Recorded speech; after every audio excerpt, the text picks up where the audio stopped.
यानंतर बघूया पुढली एक महत्त्वाची बातमी। रेल्वे भरती आंदोलन प्रकरणामध्ये झालेल्या सुनावणीत मनसे अध्यक्ष राज ठाकरेंनी सर्व आरोप फेटाळून लावलेले आहेत। आज राज ठाकरे ठाणे कोर्टामध्ये सुनावणीसाठी उपस्थित होते, मात्र गेल्या सुनावणीसारखंच याही सुनावणीमध्ये त्यांनी आरोप फेटाळलेत।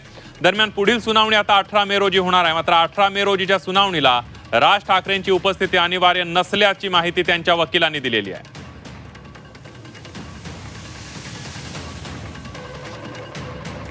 कोर्टामध्ये कलम 313 CRPC प्रमाणे स्टेटमेंट रेकॉर्ड करण्यासाठी प्रक्रिया होती। त्या अनुषंगाने राजसाहेब आणि बाकीचे पण पक्षकार जे होते त्यांच्या सर्वांच्या जबानी घेण्यात आल्या।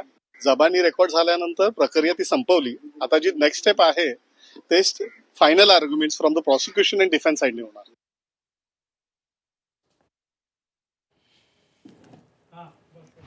दरम्यान कोर्टात काय घडलं एक नजर टाकूया। ज्या प्रकारे साक्षीदारांनी जबाब नोंदवले त्यामध्ये मनसे कार्यकर्त्यांनी लाठीकाठी घेऊन उत्तर भारतीय परीक्षार्थींची रेल्वेची परीक्षा द्यायला आले होते, मारहाण केली। त्याबद्दल तुम्हाला काय बोलायचं आहे असं न्यायाधीशांनी विचारलं, तर राज ठाकरेंनी सांगितलं हे खोटं आहे, आरोप फेटाळून लावले।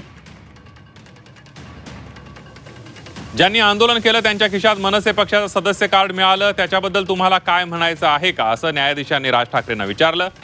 हे खोटं आहे, खोटी केस दाखल केली असं राज ठाकरेंनी न्यायाधीशांना सांगितलं। तुम्ही जे चिथावणीखोर भाषण केलं त्यामुळे जे घडलं असा जबाबात आहे। त्या भाषणाची सीडी मिळवण्याचा प्रयत्न केला, ती मिळाली नाही असं न्यायाधीश म्हणाले।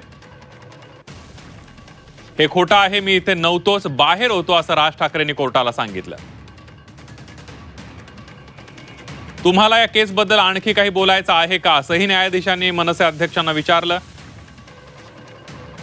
20 वर्ष झाले केसला, मी त्यावेळेला इथं नव्हतोच, नाशिकला होतो असं राज ठाकरेंनी न्यायालयाला सांगितलं।